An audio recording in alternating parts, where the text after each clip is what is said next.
Hi guys, and welcome to another bonus vlog. This week's vlog is special because it is my first of many vlogs about Florida and Disney and Universal Studios and SeaWorld and such. It's all the theme parks, all of my favourite theme parks in America. And to honour the occasion, I am drinking my tea out of one of my Disney mugs. It's got Minnie and Mickey on it. And yeah, so I'm here to deliver my top threes. Now I've had to write it down because I'm terrible at remembering stuff. So we're going to go through them and I'll just talk a little bit about each one.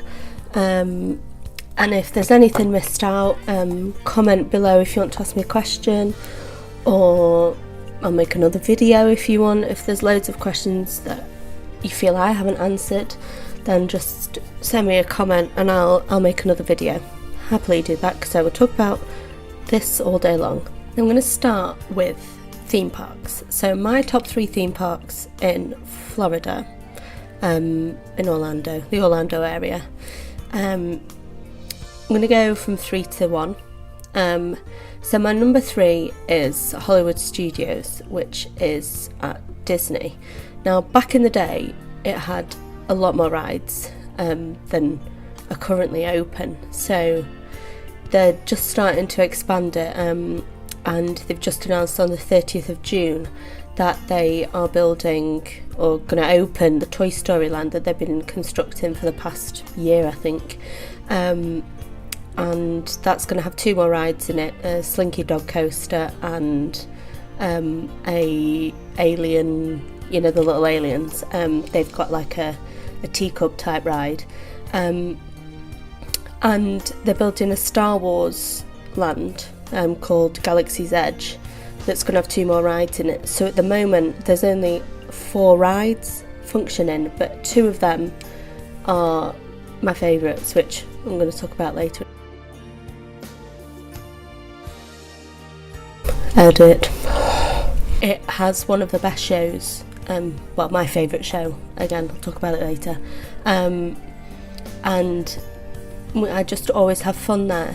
There was a lot more to do obviously when there was more rides, but I feel like it's going to be an even better park, and it may be my favourite park as soon as it hits 2019 when Star Wars opens, and hopefully I'll get to go with my friend Rebecca and go check that out in 2019 or 2020, maybe when it's settled down after a year. My second favourite park is sorry, still got a lingering cold, is Islands of Adventure, which is part of the Universal Studios parks, the Universal Orlando Resort, and it's so good.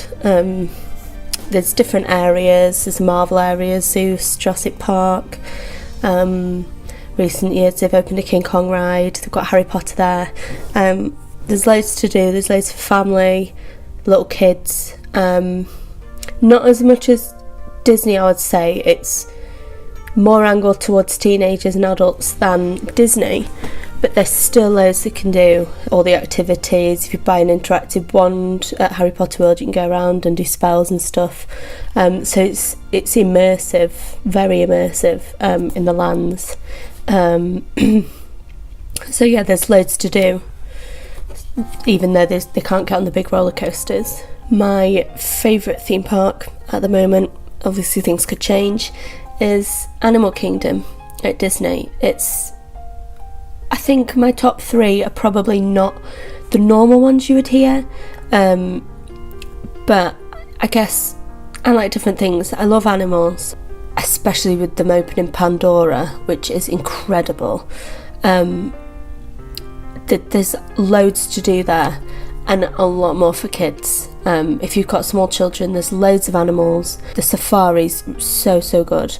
So yeah, Animal Kingdom's my favourite. The rides are good. Again, talk about rides again later. It's a fun day. It's a really fun day. My top 3 rides has ended up being 1, 2, 3, 4, 5, my top 6 because there's just so many good ones. It's so hard to choose and nearly impossible, so I've added an extra 4. No, an extra 3. I can't count either. So at number 3, I've got 3. I have Splash Mountain, which is at Magic Kingdom, and it's a log flume based on Songs of the South, which was a live action animated film in one of the early days of Disney, and it's got Brer Fox and Brer Rabbit, who is being chased by Brer Fox into the Brer Patch, and Brer Fox doesn't realise that it's the rabbit's home. So at the end he comes out with Zippity Doo Dah. There's the song that's played while you're going around. So it's good fun. You get wet, obviously. And yeah, it's just one of those feel good rides. You come off laughing. Another one at 3rd place is Gringotts, Escape from Gringotts at Universal Studios. In the newest part of the Harry Potter Diagon Alley. It's so much fun. It's a 3D come roller coaster type ride. I'm not going to give you any details because if you go it'll spoil it, but there's plenty of videos online if you do want to watch and see what it's like. It's crazy good, and the theming as you're going through the queue, it's unreal. You really do feel like you're in Harry Potter.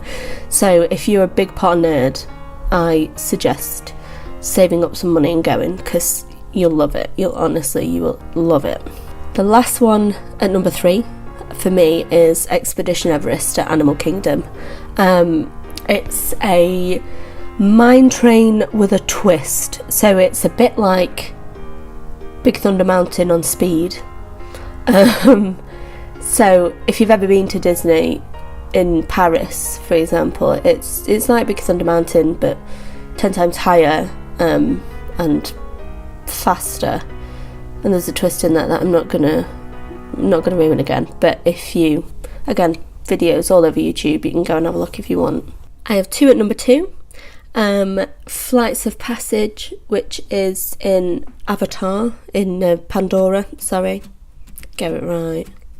I need to stop saying so.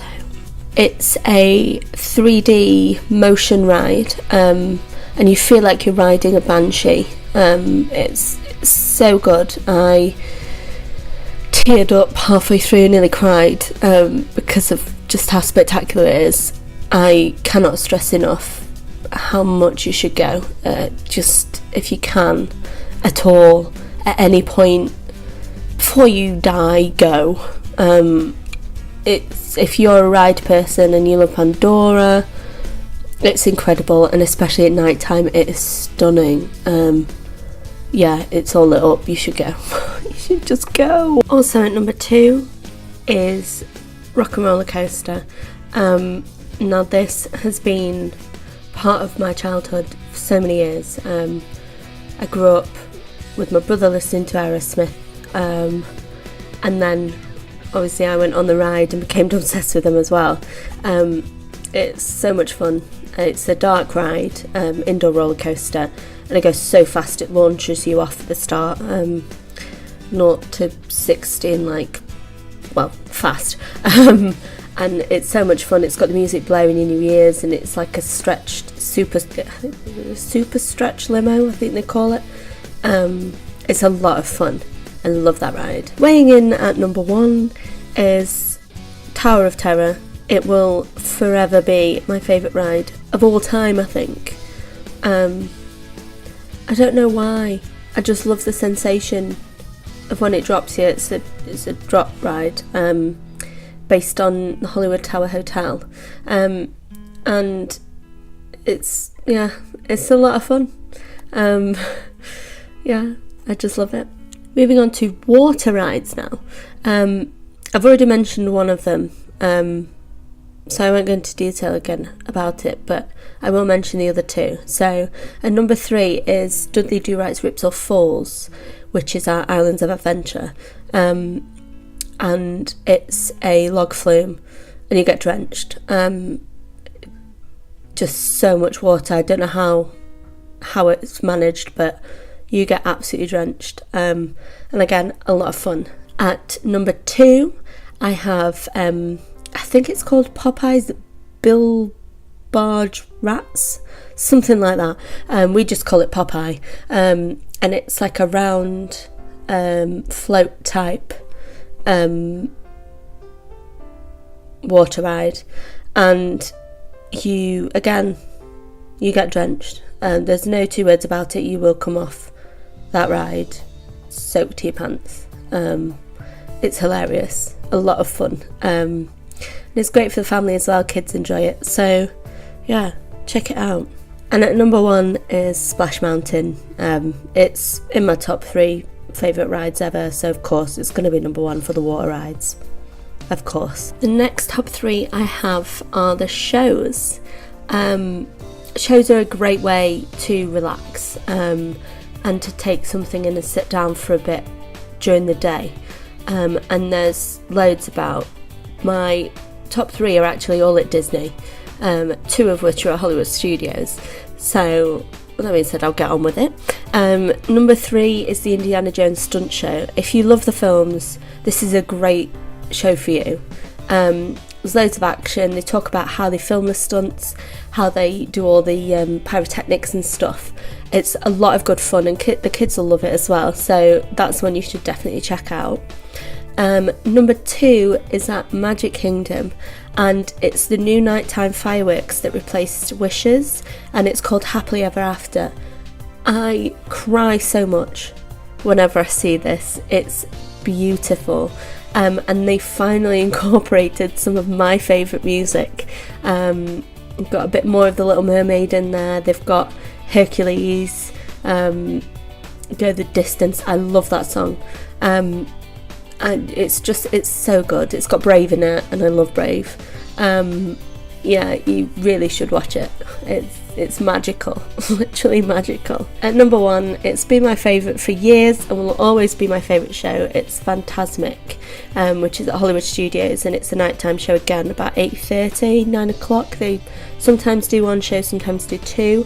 I think it just depends on the season, how busy it is.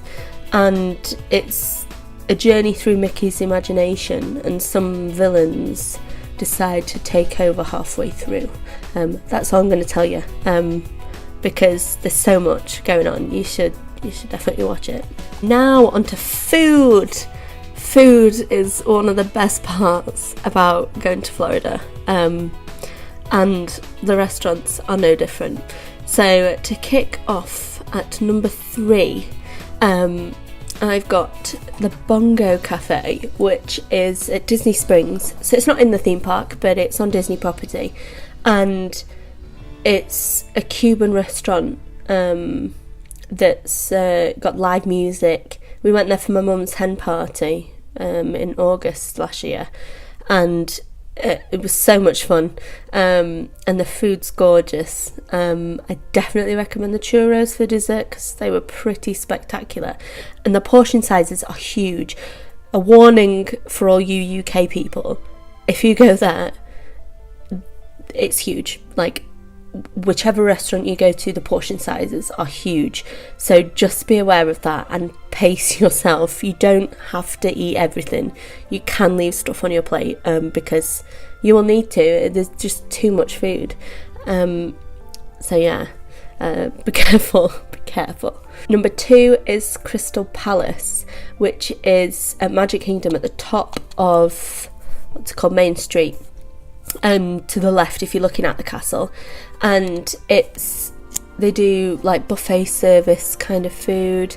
I haven't been there in recent years, so I don't actually know what the food's like, but the reason why it's at number 2 is because it's a character restaurant, and I remember going there a lot as a child, and I've got some photos which I'll put one in around now, and I remember going as a kid and meeting Winnie the Pooh and Eeyore and Tigger and Piglet and just loving it.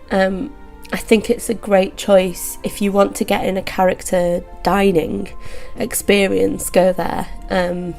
and I think it's less busy if you're booking a table than some of the other places. It's character dining. I mean, it's nearly impossible to get a table at Cinderella's table. That's a good alternative if you're wanting to meet characters. My number one is the Be Our Guest restaurant. We didn't book a table because when we went, because we didn't book in with enough time. There was no availability. So instead we went at lunchtime, but we were advised to have a really early breakfast, like super early, like 6 o'clock, and go for lunch about 10:30. So have an early lunch and eat earlier and then go home earlier. So just move your day up a bit. So if you're wanting to eat there, because at actual lunchtime, from about 11:30 onwards, it just gets packed. 12, the normal lunchtime, you can't get a table. So we went about 10:30, and we didn't sit in the main ballroom area was full, because obviously it's based on, if I forgot to tell you, it's based on Beauty and the Beast and the dancing, and the castle. So they've got, and I always get the wings wrong, it's either East Wing or West Wing, one of the two, where the rose is and the scratched portrait, they've got that in there, but we sat in the opposite side, and they've got this big like revolving Belle and Beast dancing around, so we sat in that, and I had, what did I have? I had a steak sandwich, and it was gorgeous. Oh, so good. So if you want to go, that's what I would suggest. Go at lunchtime, when it's counter service, and it's easier, and they do bring the food to you. They give you a little rose that you put on your table, and it's like a tracker, and they'll send all your food to you. My final top 3 of this video is snacks. So again, on the food theme, snacks are a great way to keep energy up around the park, and they are delicious, mouth-watering. To kick off at number 3, it's a draw between Mickey ice creams and churros.